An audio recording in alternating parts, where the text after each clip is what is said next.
From your friendly friends at Wilbur's. Wilbur's Plumbing, found off Route 44 in Welcome back there, ladies and gentlemen. Here we are in the third inning of the Little League World Series. We got the Bushwhackers versus the Centurions. But I tell you what, we got a real barn burner here going on. It's about 32 to 45. The second inning, which we saw 13 straight walks. What do you guys say about that? There, Pig? Well, I'll tell you what, Sly. It reminds me of back when I used to play, and it was just a really good time. And we did do a lot of arson, but we were all acquitted.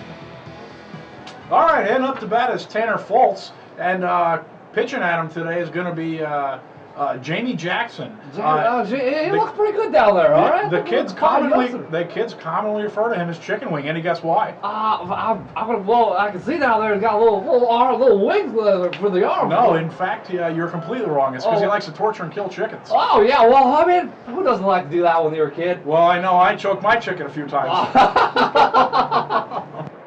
Here comes the pitch. Oh, and it's a strike. What do you have to say, Sly? I tell you what, that kid was looking at all. Okay, he's down there picking dandelions. You're right. Oh, I think the shortstop just caught a grasshopper. Oh, look at that. I'll bet you $10 he eats it. Ah. All right. Let's see. There he goes. He's winding up. Here comes the pitch. Oh, fly ball to right field.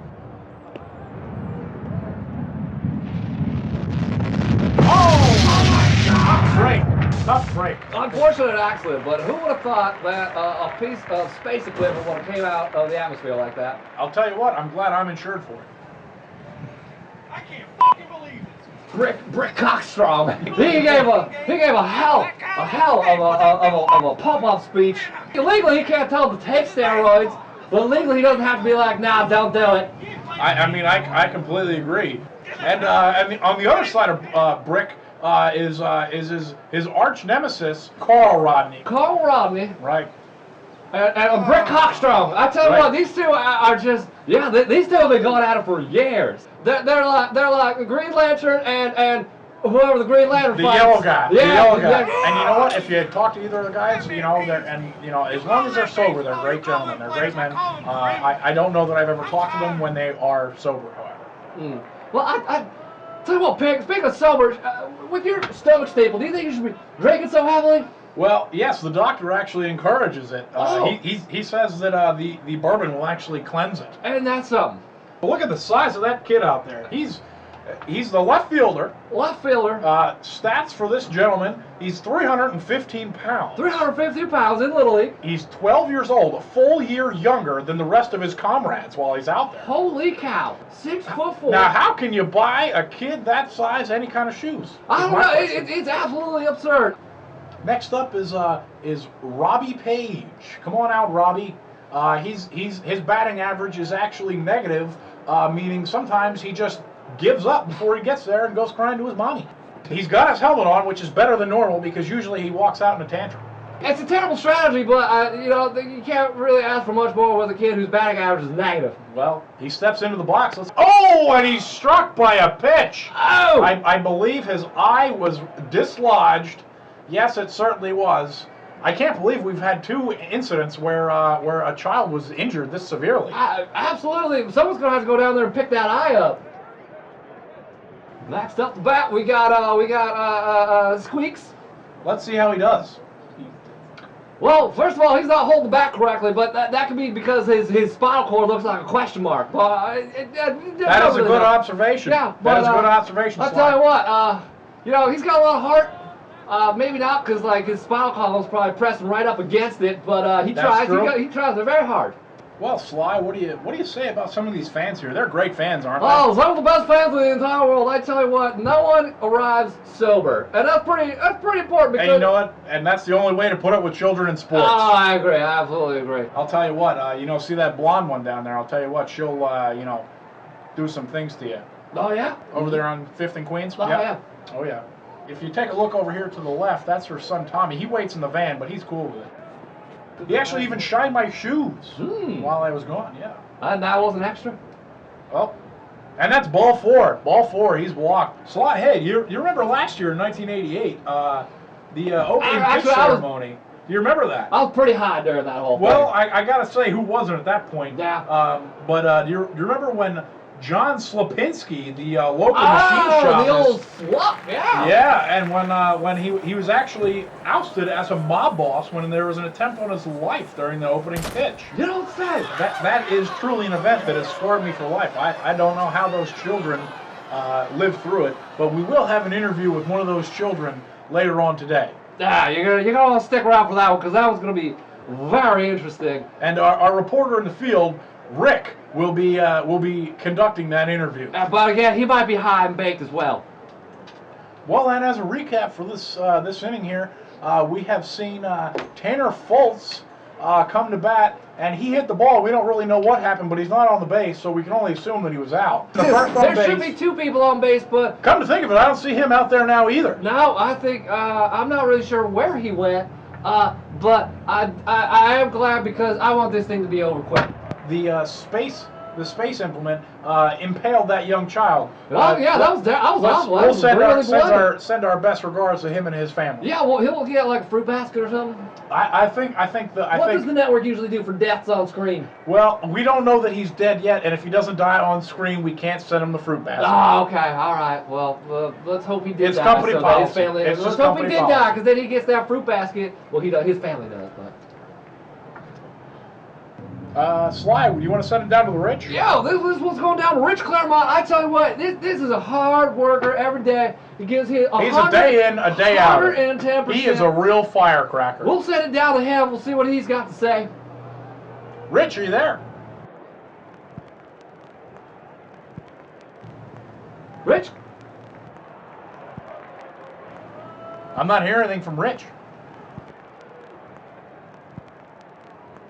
Good stuff as always, Rich. I tell you what, that kid's got. I'll tell you what, there must be some worker. kind of technical difficulties.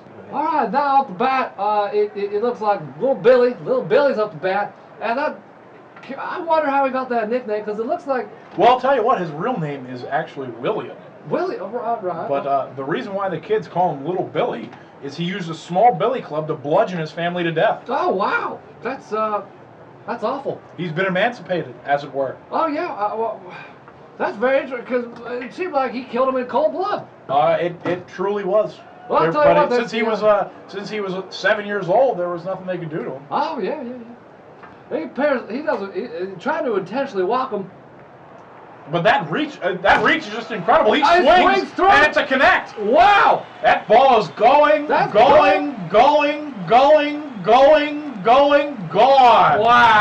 That was a heck of a hit. Well, he really crushed that one. Was knocked out of. Let's just get a close-up shot of him rounding those bases there. He only took 4 steps to get to home. It was really impressive. Yeah.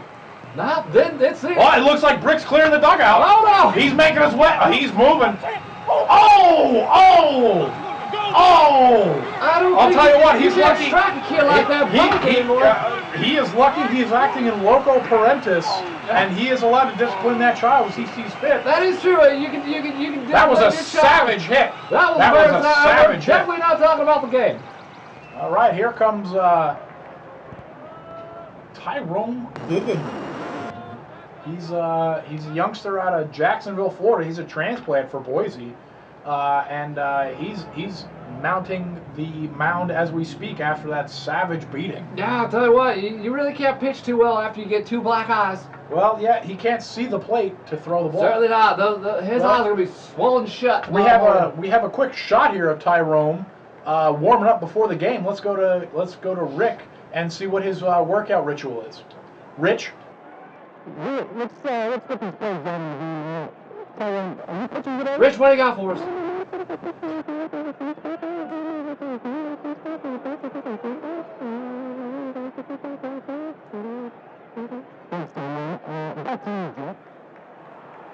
This guy over here in the red shirt, Big Red is what we call him. Yeah. Big Red's back. Big Red, he's a fan favorite. I tell you what, every year. You'll remember back in he started showing up back in 1984. Back in 1984, and he tried to fight every kid that came off that field. It was phenomenal, absolutely phenomenal. Fisticuffs all around. He was once surrounded by about 13 9-year-olds. He took them all out. They didn't stand a chance. Even for a grown man, that was impressive. Oh, very impressive. You know what? It's crazy. Is the security keeps letting them in? It just doesn't make any sense. Yeah, I mean, I tell you what. At some point, you kind of just stop caring about the kids and just it's all about the entertainment. Well, you know, I think they saw the rating spike back in 1984. Yeah, and they just definitely. left it fly. Yeah, absolutely. Coming up the bat, we got Fats Domingo. I tell you what, Fats Domingo leads the league in getting thrown out at first from the outfield. We have a quick interview with Rich. He'll be interviewing Mr. Domingo, or Fats as they call him. Rich, what do you got for us? So I've just found out that they make cheese in a can. Can you believe that? Canned cheese. Who knew? Back to you. Oh wait, that's Rich? They're not very clear notes. As you can see, we don't have any kind of script to go on. I thought we were talking about my brother-in-law.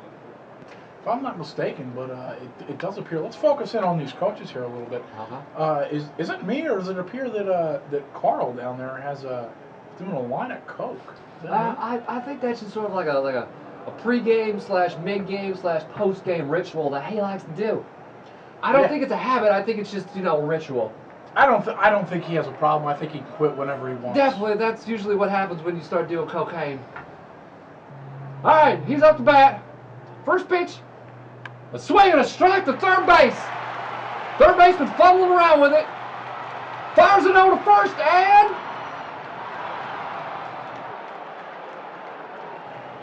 I'll tell you what, that ball has taken an incredibly long time to get there. it's I didn't die. Got him!